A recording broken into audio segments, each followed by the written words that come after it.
All I want any recruiter to know is that I'm so much more than just my resume. LOL! Come on!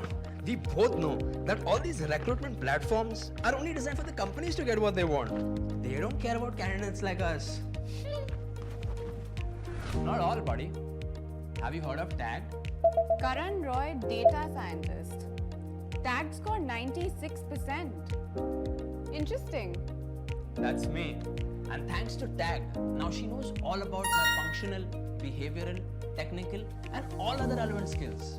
TAG indeed is a game changer for me. When I signed up for it, it created this structured, validated, and enriched profile mapped across my numerous skills, knowledge base, and work experience, and created a score. My TAG score. The score and profiling help me present my best professional version to any employer. They can easily find what they need, and if I'm the right fit, my profile shows up instantly.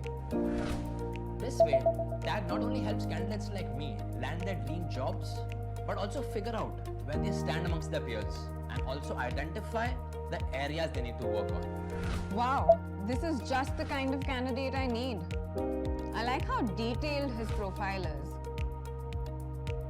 Should I even interview this guy? See? This is how TAG is bringing clarity, communication, and dignity back for us candidates. It also gives me an access to a community of peers, career circles, thousands of jobs, and marquee employers like her to further aid my career growth. Are you kidding me? Did you just get hired within minutes?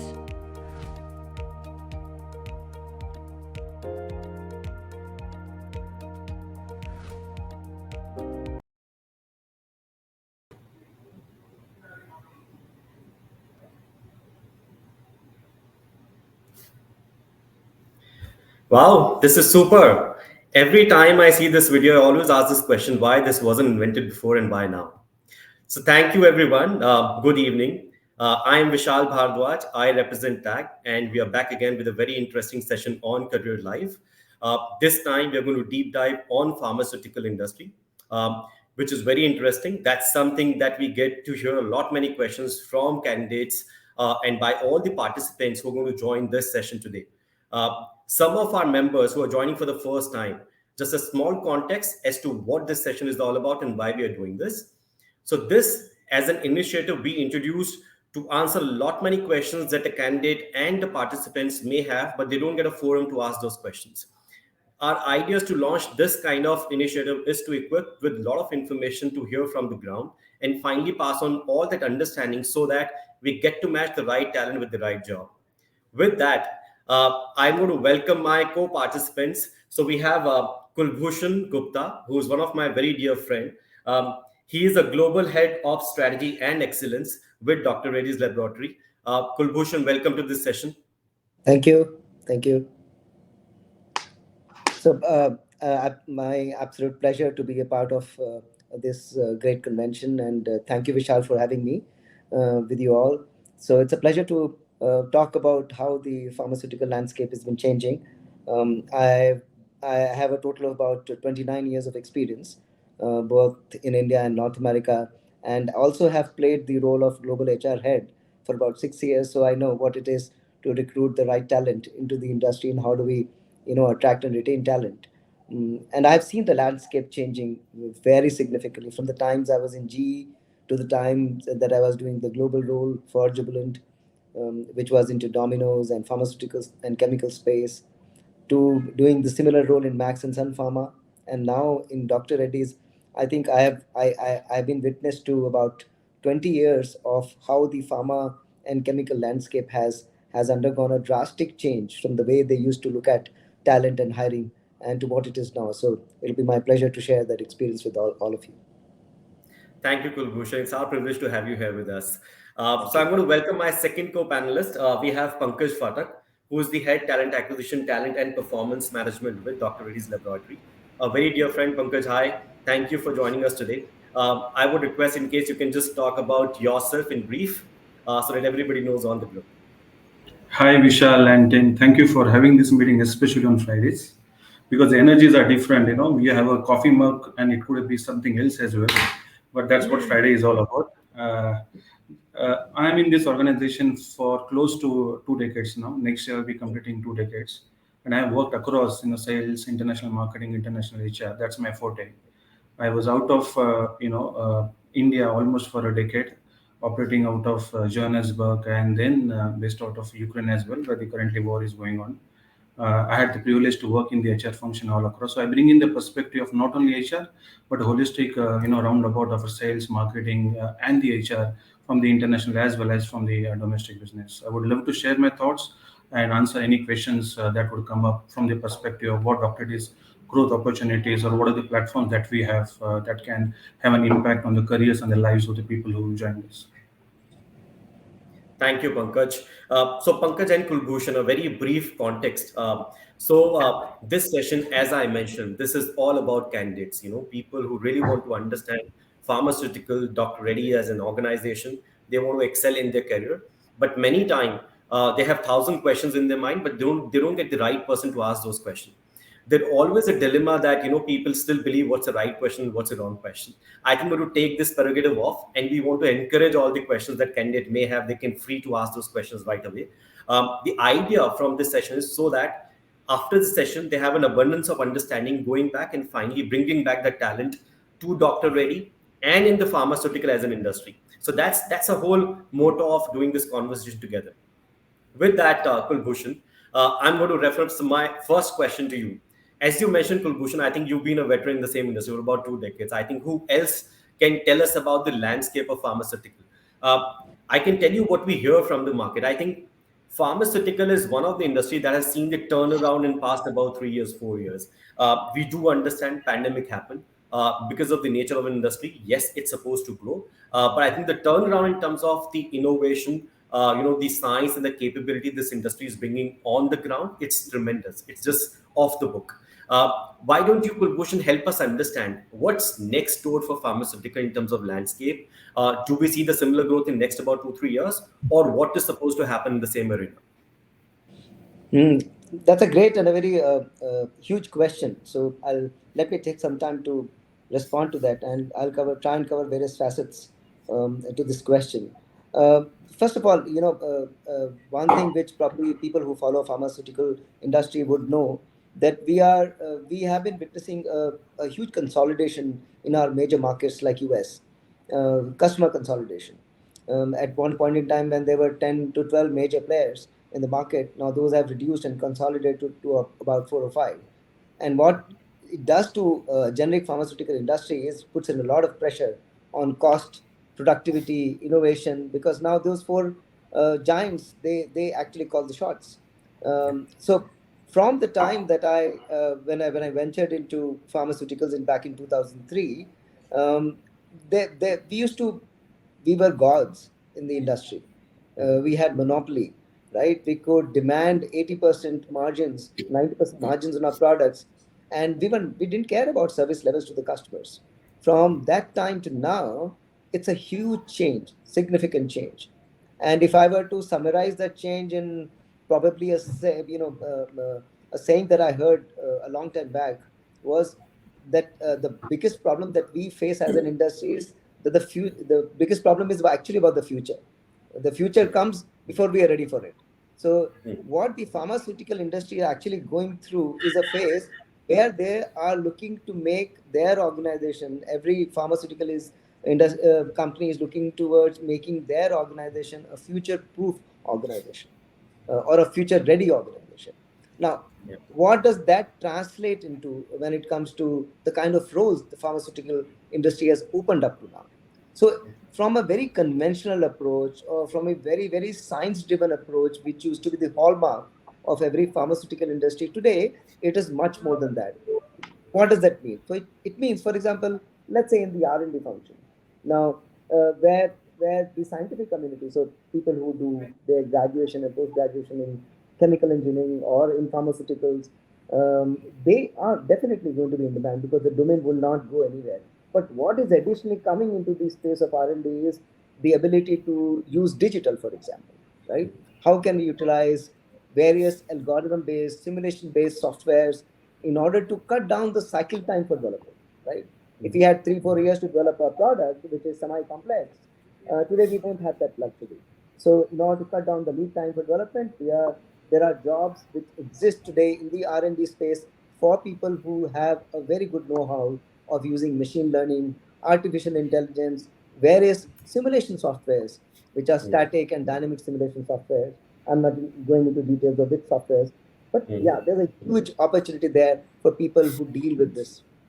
Another role which is becoming very prominent in R&D is project management. So we have about any pharmaceutical industry of our size would have close to about 150 to 250 projects or products which they are going to launch in the coming 2 to 3 years.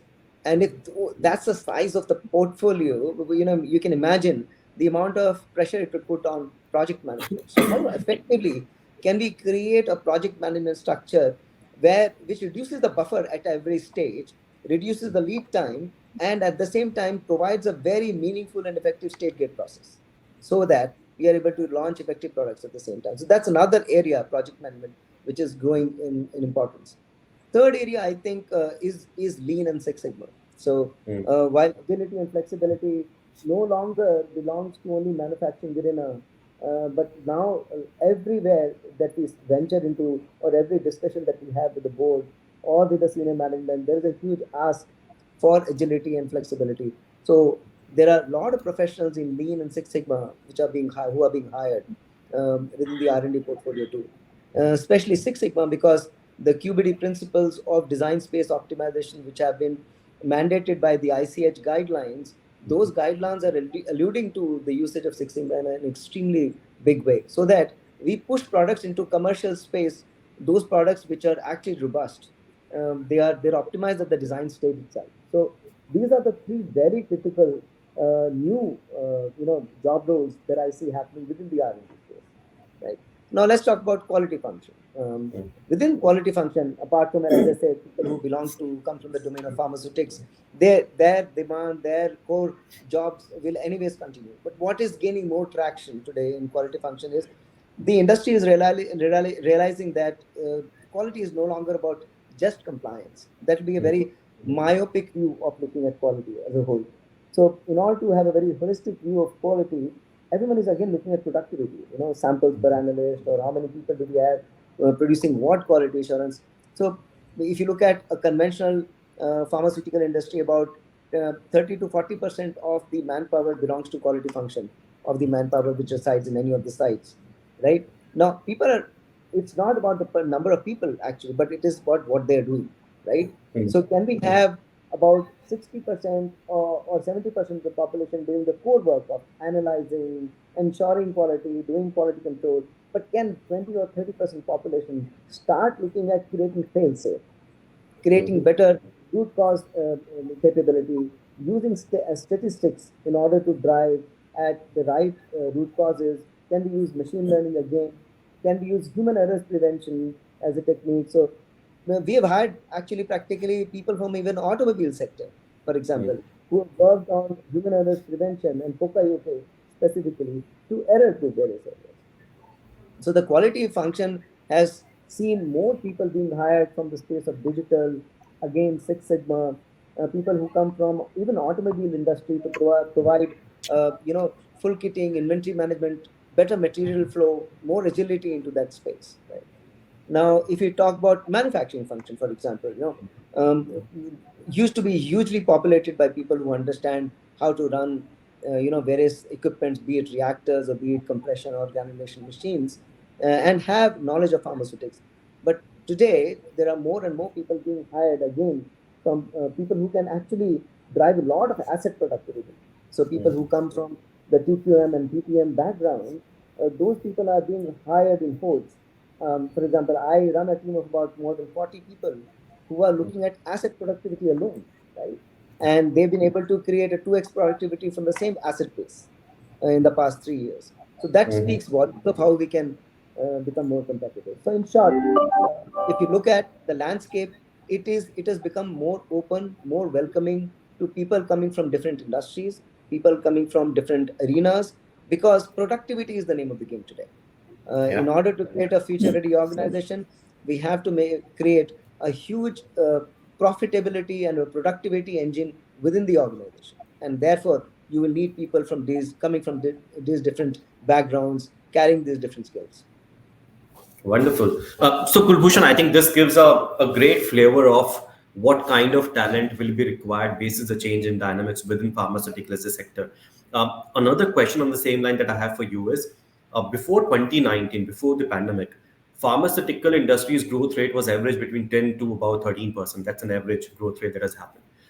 From 2019 till now, we have seen it's in 20-25% growth rate. Even during the COVID time, it was about 50%, for that particular year. What is your prediction and anticipation? The growth rate will continue to be in under 20 kind of percentages, or it just rolls back to the same about 10% to 12%, which was about prior 2019? So it is very variable. Actually, if you look at the industry will continue to grow.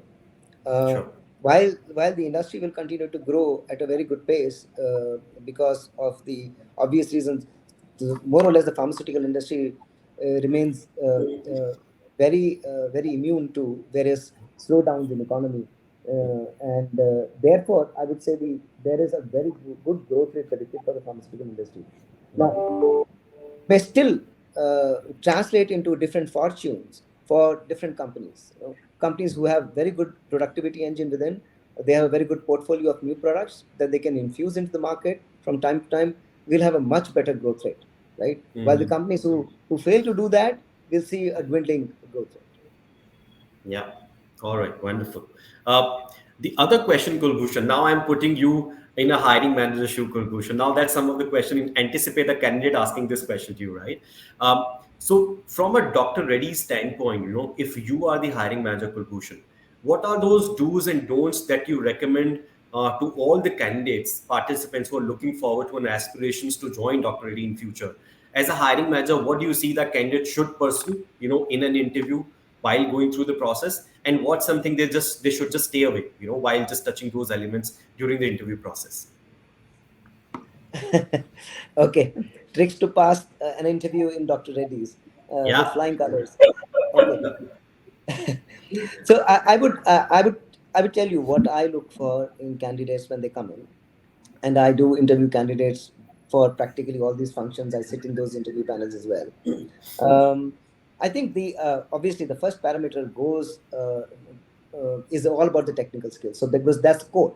So if you're being hired for R&D, your domain skills about how you've created new products, complex products, definitely will come into picture. So definitely, your body of work at that point in time, the way you are able to actually present the body of work in a very crisp manner, in terms of outlining, highlighting very significant achievements, would carry a long way in terms of putting the right impression with people. I think apart from that, one thing which all of us very keenly look at is the ability or the proficiency of a person to be a learner, right? We want learning. People who come into Dr. Reddy should have a huge learning attitude. We as an organization invest a lot into learning and development of people, and when people do not carry the same attitude, they will actually lag behind. And Dr. Reddy's is very, very particular about hiring people who have a learning attitude. The biggest example, probably we are the only pharmaceutical industry in India, but probably amongst the top two, who have hired a global manufacturing operations head who's from a non-pharma background, and he is doing wonders to the organization in terms of transformation, right? So we do take that risk because we welcome new ideas, imbibing best practice from very diverse industry backgrounds. So therefore, candidates who have a huge learning aptitude would be very welcome. Change management skill is going to be always key, because pharmaceutical industry as such, as compared to an engineering or an automobile industry, has not seen the kind of best practice which today exists in those spheres, in those industries. So there is a mindset that we continue to fight with internally in order to drive transformation, that okay, only this much is possible. Innovation only to an extent is possible, because R&D is all about creativity, and so on and so forth, right? And therefore, change management skill is another important skill that the candidate should be able to talk about it. You will find Dr. Reddy's interviewers talking about what's the toughest challenge that you faced in your career and how did you overcome that. There, the question is not hinged around technical skills. It is more oriented towards how did you manage a conflicting situation, a difficult stakeholder, or a very difficult challenge on hand, and how did you bring people together? So when I say people together, that's a fourth requirement or a parameter that you will be judged upon, whether you are a team player or not. We do not welcome people who are individualistic, right? Mhm. Or who are very good individually but cannot work in teams. Dr. Reddy very firmly believes improvement and work travels horizontally. It doesn't travel vertically. So if that be the case, have you demonstrated? Do you have the aptitude for that? Right? Mhm. And today, if you look at the way the organization treats its people, especially Dr. Reddy's, and this is a very unique strength of Dr. Reddy's, we do not differentiate people who carry 2 years of experience or 20 years of experience. Each one of them have the same opportunity to present to the top management, to Prasad or to our CEO Erase, anyone. There is no differentiation whatsoever. Mhm. So, your ability to have a very macro picture of a business objective and a very micro picture also of an execution is going to be of paramount importance, right? For example, when Mhm. I would review a candidate and if I would ask him what's your biggest strength, I would expect that he gives me an example or an illustration of his experience of how he looked at a business outcome or a business challenge and then translated it in terms of execution to get to even cover the finer elements of execution on the ground level. And execution excellence has to be demonstrated there, right? So we are looking for these very, very crucial requirements, and specifically since uh, traditionally pharmaceutical sector has been the one where domain skills have been celebrated like anything. Therefore, for any incumbent who is coming from a different background, for him the ability to have those crucial conversations, conflict management, all these will become very crucial. So if you ask me, I give 50% weightage to technical skills, another 50% weightage to all these behavioral skills, which are so Mhm. paramount today, you know. And Yeah. one more, which I think is very important today. Gone are the days, at least in doctorates, we believe, gone are the days where we could say, oh, give me one task at a time, or give me a very fixed environment and a very fixed boundary to work around, and I will do wonders. No, we don't. Unfortunately, we're not in that environment anymore. We live in a VUCA world. Everything is Mhm. volatile, very uncertain. So our ability to create a method in the madness also would actually become a big pull for us to be hired in Dr. Reddy's. So Thank you, 50-50, Kulbhushan. I would say. Yeah. Since you're talking about the tips and tricks, Kulbhushan, let me just pitch in here as well. Yeah. If you look at the Gallup survey, the average time spent by a recruiter on any CV is just 7 seconds. So I'm talking about filtering process and coming to doctorates. So the tip and trick here is look at your job description, look at the your CV, identify what are the key competencies, key description that needs to be part of your CV, so that at least you get screened at first level if you really Yeah. want to come to the eyes of recruiter. Uh, as he rightly mentioned, some of the point on the 50% technical, 50% behavioral. We also do look at, especially for the manager and senior manager, the ability of the individual to look at the bigger picture, ability to Mhm. connect dots, his ability to move away from say dance floor to balcony and balcony to dance floor, which means if you are in the frame, you will not be able to see the frame. So how do you see that when you are outside of the frame? And great news for all the folks, women colleagues who might be attending this session, is that as an organization, we have taken a target that women in leadership at doctorates will grow by 35% in next couple of years. So if you are one of the prospective candidate thinking of making your career in a pharmaceutical organization, this is a company that you can come and have an interaction and will ensure that you'll have a great growth journey. Wonderful. Thank you, Pankaj and Kulbhushan. So, Pankaj, as a follow-up question, I have another one that I normally come across whenever I meet a talent community. Many people ask this question that, of course, it's very difficult to just learn and do everything in your career. You end up learning something, you end up doing something, but you can't just cover everything in one part. So many time, I think what candidates feel that they're being hired for a immediate ability, not the capability they can demonstrate in the organization. Now, how does that happen with Dr. Reddy's laboratory as an organization? Do we actually hire for immediate ability, or do we actually hire for a capability that somebody demonstrate all those elements that can be delivered in the company down the line? How do we manage that part in our evaluation process? So, proof of the pudding is an outcome, and we talked about productivity, and productivity is what we look at. So, it's a combination of both. We look at people where we want people to be productive on day one. Like if you are in a sales organization in Dr. Reddy's or any pharma industry, you cannot have a replacement who will understand the system in 6 months of time, and that territory is of high volume, high turnover, high productivity. Then you're absolutely lost. But we have demarcated where we want complete freshers, where we want people with 3 4 years of experience, and where we really need an experienced candidate. So it's amalgamation of all the factors that we take into consideration. But in a nutshell, we take a punt on people. We want people who are at least 70 80% ready, so that we can prime them, coach them, guide them, and make their meaningful career in doctorates. Thank you, Pankaj.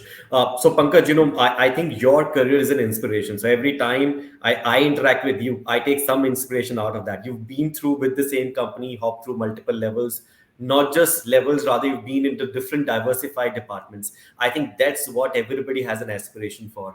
Uh, how does Dr. Reddy as an organization enable that level of growth horizontally and vertically?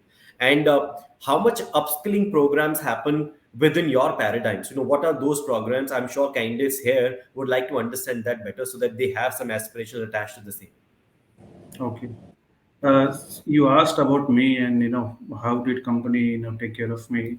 I think Yeah. one biggest thing that can help anybody to propel in their career is that people should not follow with you when you take up any initiative or any project.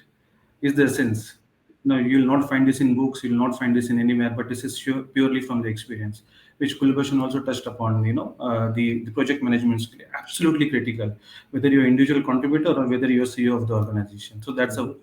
first part. I will divide your question into two parts. You talked about the growth opportunities, and you talk about the careers in doctorate. So growth opportunities, if you look at my current internal fill rate in doctorate is around 75%, which means if I have total 100 vacancies, 75% we have been able to fill internally, and 25% we hire from outside. And those opportunities are available vertical, lateral, cross PU, cross function, international roles. Next week we have a career week wherein we'll have a spin mentoring, job booth. Then we'll have one-on-one, career conversation with the folks who are interested. So it's going to be immense, and it's will be one of its kind in the pharma industry. So I give some examples about the growth opportunities. There is a guy who joined us in doctorate days in 1992 as a management training from Osmania University, and today he is the CEO of doctorate days for both branded markets as well as emerging market. His name is Mr. Ramana. We had a CFO who, basic qualification required to be in finance is a CA degree. A CFO who didn't have a CA degree, and today he is a CEO in one of the top-notch, top five pharma companies. Then we had Swamin Chakravarti, who got superannuated just last year, who has handled, he was the CHRO, CFO, global quality head, IT head, corporate communication head, so and so forth. So we bet on people. So this is about the vertical growth. Lateral, we had a SIM head in emerging market. We made him a country head in Australia, based out of Melbourne. I had placed, after coming into a new role of this manufacturing, I had placed a management trainee in Mexico as an expat. In my previous role, I had placed a management trainee from Nashimunji in Russia, in Moscow office as a BD head. So there are multiple opportunities that we offer. Only what we look at that you perform, you take care of our customers, and it is our responsibility to take care of you. That's the mantra of Dr. Reddy's. Wonderful, Pankaj, And and thank you so much. just to add on about the careers, since I'm extremely keen on talking on careers in doctorate days, and since it's Friday, I just want to keep it a little light so that people can absorb this well, especially the Yeah. prospective candidate who are looking at doctorate days. Uh, Careers in doctorate is to next level. I just try to correlate this with an example of a Friday evening or over the weekend evening. Let's say we are watching a Netflix series which is recommended by Vishal or any of my colleagues. We watch it and we realize the first couple of episodes are not great. So our interest level goes down. But there is a feedback from Vishal that really watch it, it's really good. The second part might be interesting. We've watched it, we like it. So same thing if we apply in our careers, whether it's doctorates or any other organization. Have patience. And I always say that for any role to mature for you is minimum 2 to 3 years. Year one, where you'll understand the nuances of the roles and responsibilities, policies, processes, people, culture, so and so forth. Year two, you'll contribute. Year three, where you will be at the peak of your productivity, where you master the role. That is time. That is the time that you can look at moving either vertically, laterally, cross function, cross PU, and then you can, actually find a meaningful growth in the organization. So that is my take about the careers in Dr. Reddy's. It has happened to me. It has happened to Kulbhushan. It has happened to Sanjay Sharma. He had given an example where we hired from outside, from Coca-Cola. He's a global manufacturing head. Likewise, I can give n number of examples, right from individual contributor till the CXOs in Dr. Reddy's. So that is what the platform this company can offer. Wonderful, Pankaj, and thank you so much for sharing this. Another question, Pankaj, that I have for you, and I think Kulbhushan, you can add on later on. Uh, During COVID time, one of the debate, I'm sure all were, I would say party to that conversation. There were things on newspaper that used to mention, every drug go through about a 10-year, 12-year process of conceptualization to a reality, right? That's a journey that happens. And suddenly something derived for COVID, and that's how we are were all were evaluating that part. Now, because it's a long journey of a concept to reality, I'm sure it's difficult for the same people continue working on something and become monotonous also at times. So the question that I have, Pankaj and Kulbhushan, and you both can answer this: how do we keep people engaged beyond trainings? What are other engagement initiatives inside Dr. Reddy that you do? And you feel that the vintage of Dr. Reddy is higher because of all those areas. Because I know the vintage of members in Dr. Reddy is very high vis-a-vis the market. So what is that special recipe of keeping our members engaged there? So I'll take this up, and then Kulbhushan, feel free to add. Sure, sure. This reminded me of quote of Richard Branson, Vishal, and he said that train people well enough so that they can live. I repeat, train people well Yeah. enough so that they can live, but treat them well enough so that they don't live. And this is the Yeah. reality for Dr. Day. We don't only train people, but we treat them, we engage them well. And there are Mm. various facets to it. If you look at the upskilling opportunities or the growth that we offer, let's take an any BU, say commercial BU. If you're in Mhm. sales, we have a growth bridge for moving from sales to marketing. If you're in marketing, we have created a growth bridge from moving from marketing to sales so that you become holistic head sales and marketing, vertical head, commercial head, so and so forth. And we tied up with the best of institutes, the Nursing Munjis of the world, the SPGs of the world, design a career program for 12 months of them, and then we deploy them. Likewise, if you come to the manufacturing unit, we have accelerated career for engineers. We have a young leadership program for both our internal folks as well as people who we hire from the institutes. So there is, enough, opportunities that we provide. If it's a woman, we have a, women leadership program where we have cross PU, nomination that comes. We give them a, breakthrough projects. They come with open minds, try to solve it, and then they present to the, CEOs of the CEOs of our business units. We do a potential assessment for all the critical roles. So it's not only one way approach that you will do this only that kind of upskilling. We also do a deep skilling. We have engagement plans in place, and that is where we try to bring a cohesive environment for people to flourish in doctorates. Yeah. Kulbhushan, do you want to add something on the Yeah, I same think, line? yeah, absolutely. I think the levers for engagement are multiple.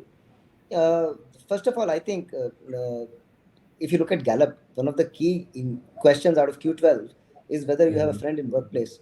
So I believe that when you come to Dr. Reddy, the biggest thing that I found personally engaging is that you can actually find friends. It's there is competition, internal competition everywhere, and this is not a bed of roses that you will get in Dr. Reddy's too. But I think you can make friends. That's the best thing about this place. You can find, if you want to learn, if you are in a difficult situation and you reach out to someone to help you, he is more than willing. Now, this becomes a very big glue for somebody who comes in. So I joined the company 4 years back. For me, that was a big plus. Pankaj has been there for 20 years. Probably he's learned his way to navigate through challenges within the organization. I was new, right? But the kind of welcome that I got was amazing. You do one good thing, there are 10 people who will come to you and seek help, right? That Mhm. engages you. For me, engagement is if I get new challenges, new propositions to work upon. I'm getting away from monotony, and that's usually engaging. So, and then apart from that, there are the way we do offsites. We help people get together, navigate through. It's a complex industry, right? And a complex environment that we have. The way people help navigate, the way HR comes together to create those enablements for you. Not because Pankaj is sitting here, but that's a fact. The way the whole system comes together, whether it is HR, finance, communication, the leadership development process, the way we actually encourage people to take up new challenging roles, and we are ready to invest in their learning and development. I mean, for example, for the site heads, for making them into a business person, to convert them into a CEO stature role, there's been a 2-year program that has been happening. Similarly, for mid-management people, NHLP is an amazing program. It's a long journey. The company invests like anything. So I think all these are various factors which work like glue, to engage people. The engagement levels are very, very superior at Dr. Reddy. That's what I've personally experienced. Yeah, and I'm sure this is good. Sorry, Pankaj. Yeah, in fact, Kulbhushan and I know each other probably might be a month back that we started interacting. We just gave a call and he said we have to help our team to come on this platform, and we immediately agreed. So example of buddy, just wanted to showcase this. Thank you. Awesome, awesome. So, Pankaj, if I'm a candidate and if I, let's say, go through the process with all the tricks and trades, Kulbhushan and you just mentioned, right? How would my induction program will look like? So what would happen, let's say, from a first day till about whatever 10 days, 15 days time? So, what is that induction process so that I get accustomed to Dr. Reddy and the business requirement? So there will be, depending on the role that you have applied in doctorates, there will be online assessment if that role demands. If it's in the sales, there will be online assessment. If it's in the manufacturing unit, again depending on the role, whether you have to clear the basic requirement. Once you clear that, the HR will get in touch with you. You'll have a first interaction with the hiring manager. If he clears the second round of interaction, and then third, depending on what role band you are. Once this gets signed off, this is all automated. We are using one of the best tool in the world rather, which is called Zwayam, which sends out intimations, information to the candidate in terms of when they have to do the medical testing, so and so forth. Once that is done, our shared services team, which are dedicated only for doing the induction, where they will get in touch with the candidate, they will inform, and they will ensure that all the documents are uploaded onto the system.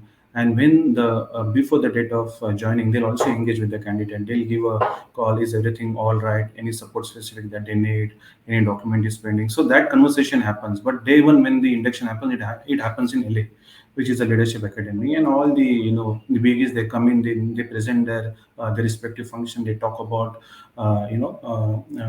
what is the expectation from the role, what is the expectation from the function, and how they can contribute. So it's a structured induction process that we have in place across the role that we take care of here. Okay, great. And Pankaj, is because I know that manufacturing, it's a very complicated, compliance-driven role. Do we actually go through, so as a candidate, do I need to go through certain compliances before I apply for a role, for a manufacturing operation like a sterile, injectable, something like that? Or it just Also, the, respective so if you experience look I at get? if you look at sterile, especially where it is much more niche skills are required, will require much more in a job profile match. Okay, you need to have the domain expertise. But if you look at the other part, which is CTOs and OSD, you may not be, we are not that stringent on those qualities or those requirements rather. So sterile being wherever it's niche, we wanted a better, profile, have the clear cut understanding so that they can start delivering. But the others where OSD, which is a, major part, or our CTOs or the APIs, where it's a major part, we are okay to have candidate 70-80% job match, and we can interview. Then we look at, does he have the learning orientation, his ability to solve problems. The most important is the culture fit. The way we have in is will he be able to match up that or not? So those are the things that we look into when we look at hiring the candidates. Great. Another question, and this question is for both of you. We did cover some part in the prior questions, but this is very interesting. In some of my conversation prior, one of the candidate asked this question. You know what? Many time in an interview, the interviewer follows a book cover and the content story. And I asked the same question as to what is that story all about. So it's that candidate said, if the job is about sales, the book cover is valued the most. But if it is about a technical job, the content values the most, right? That's how the interviews are being conducted. And I noticed the same, Pankaj and Kulbhushan, especially, let's say, for example, for a technology role, I have never seen, at least in my life, somebody, giving an interview with a smile, on his or her face. Uh, does that also happens in a manufacturing kind of complicated operation? That's my first question.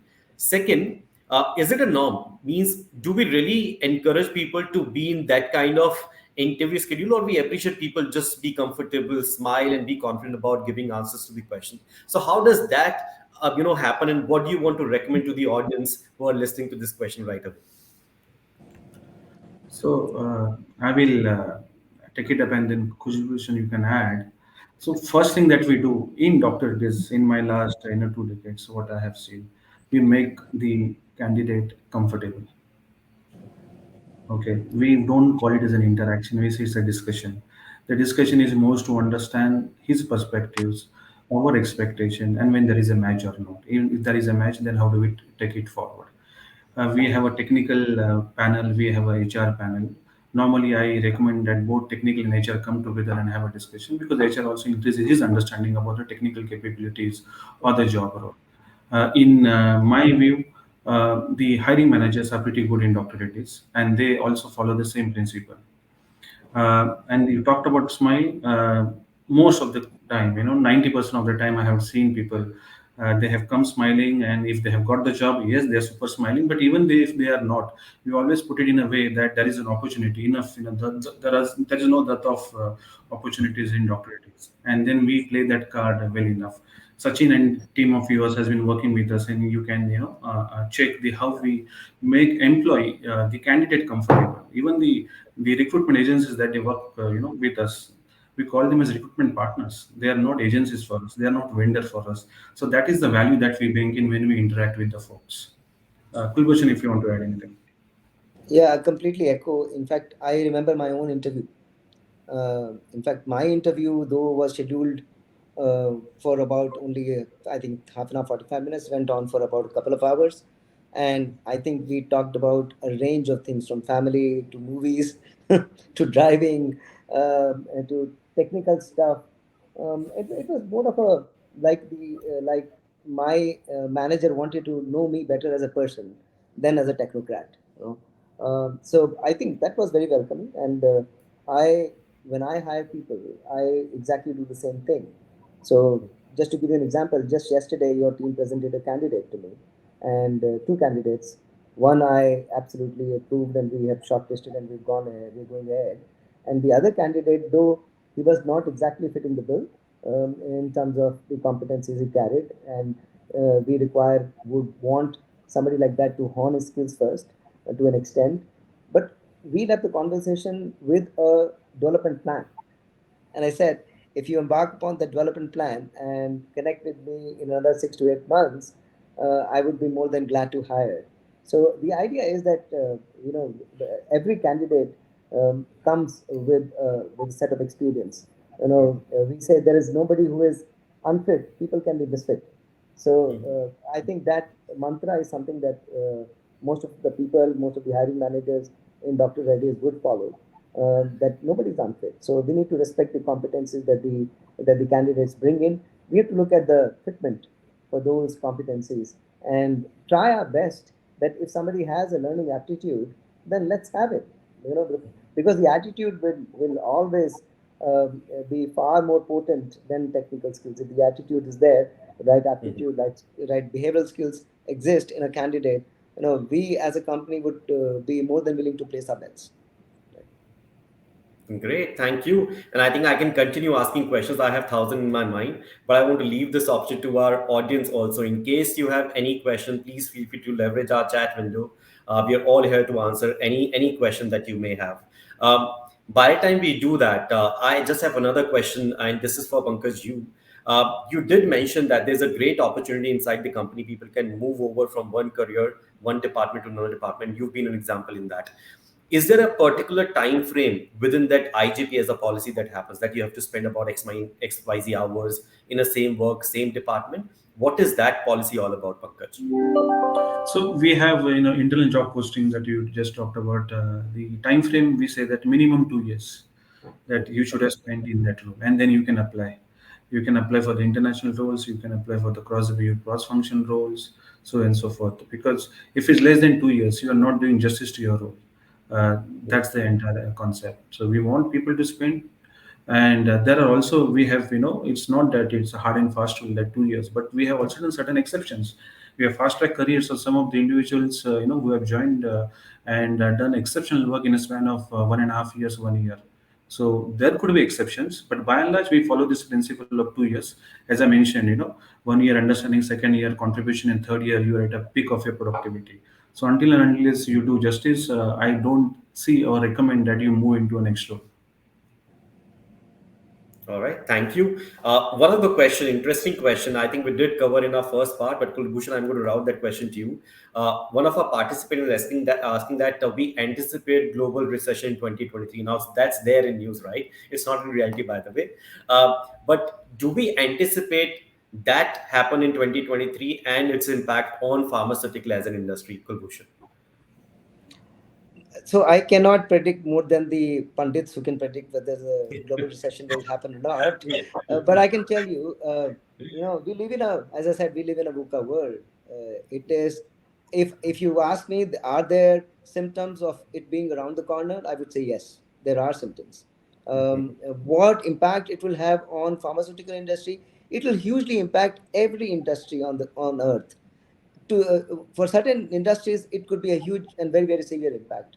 For certain Mhm. industry, as I said earlier in my comments, that certain industry have the kind of immunity, so to say, towards these recessionary changes that happen in in the economic environment across the world. And pharmaceutical happens to be one of those industries, and it's a space where at least I felt very secure despite different global changes around the world. I have I have particularly felt very secure. I've had my initial part of my career in engineering automobile industry. I know during the last recession, so many of my friends who joined those industries were in trouble, right? And a lot of them did take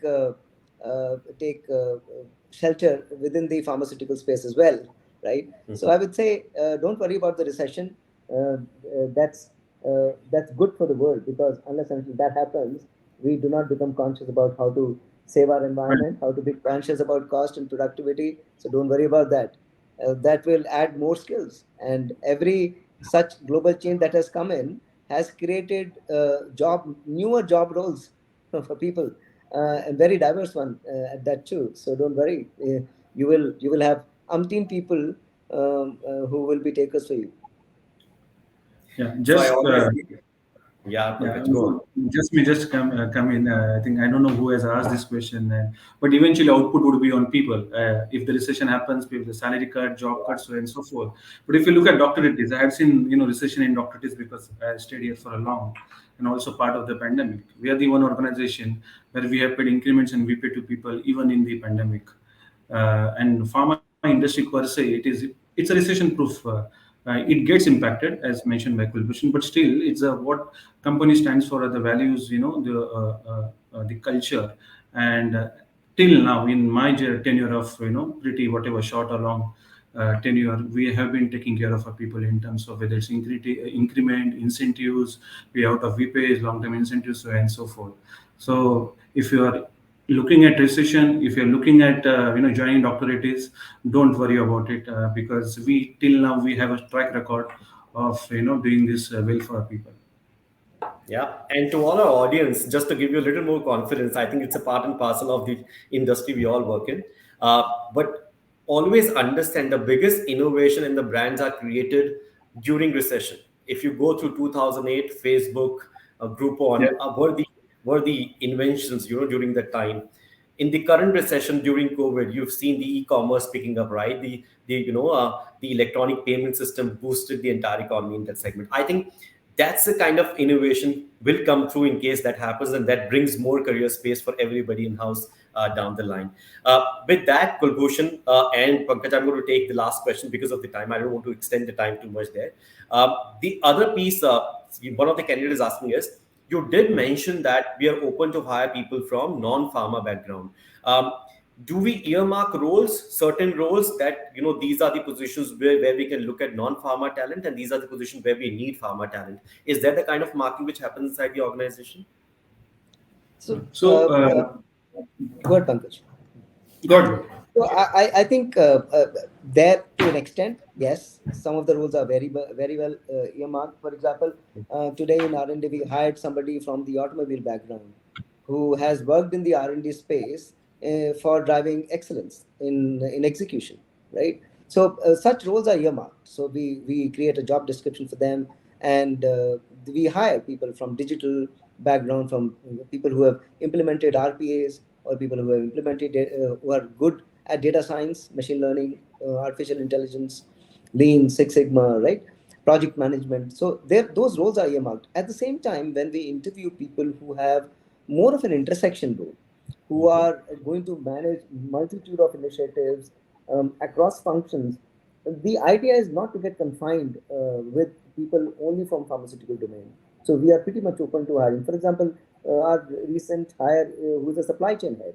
Now you know how the domain knowledge of the suppliers, movement of materials, logistics, everything is so critical within pharma space. But we've hired somebody from a non-pharma background, somebody who's come from Hindustan Unilever, right? And he's doing a tremendous job at adding value. So we do take those calls, and we're not confined with our thinking. We're not wearing blinkers, basically, that we would not look at the talent which exists in another industry just because we belong to pharmaceuticals. And sometimes it is very much earmarked. If we are hiring scientists for R&D, of course we need to hire on pharmaceuticals. So that becomes very imperative, right? So more for very technical oriented roles, and lesser for intersection roles, which require somebody to actually lead multitude of initiatives, which is more cross-functional nature. There we're pretty much open to looking at non-pharma background as well.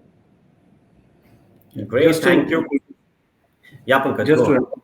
and just to if you look at the certain process engineers that Kulbhushan talked about in the past, we hired from FMCG background.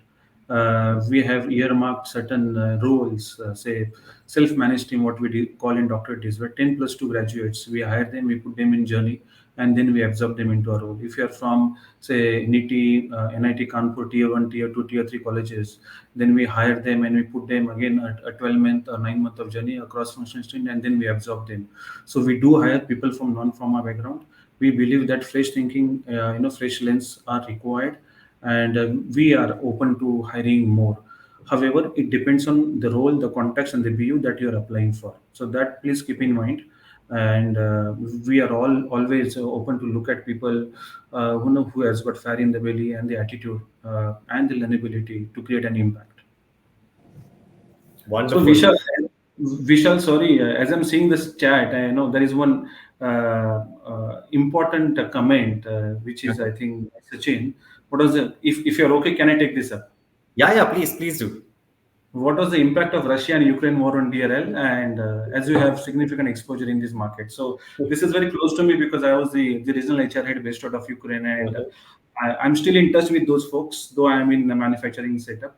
The commitment that we gave to our folks over there, that till August, till last month, now the operations are pretty on and everything, that we'll pay a salary as usual to all the folks, and we continue doing that. We had taken a hit on our PNL with the assumption that the war will continue and you'll have a severe impact on our profits, but still, as an organization, we said that we'll support our people, our folks over there. We ensure that we evacuated them from Ukraine into the neighboring countries to Romania and others, and we continued our association with them. Likewise, my Russia team, they supported from the Russia perspective. So, in a nutshell, what I wanted to talk about, this is what Doctorate stands for, and this differentiates Doctorate from any other organization. Is our culture, the way we take care of our people. And we really love Dr. Reddy's for that. Thank you, Pankaj. I think it's just about time. I cannot stop. I'm sure the same goes with all the audience who are there in this session. But I really don't want to hold you beyond the time we promised. So thank you, Kulbhushan and Pankaj. I am thoroughly excited. I can at least promise to myself next time if I appear from an interview with all the crack codes that you've shared, I'm definitely going to create the round of interviews. And I think all the participants who are hearing this, I'm sure they also have got a lot of confidence. Whenever next time they look forward to apply, they will go through all the kind of learnings from this session. And as a partner, we'll look forward to welcome each one of them. So thank you so much, Kulbhushan Pankaj. Happy Friday. We look forward to meet again for our next session of Career Circle Live. Thank you, guys. Thank you, everyone. Take care. Thank you. Thank Thank you, you. folks. Take care. Bye bye. Thank you for Bye. having us. Bye. Thank you. Bye.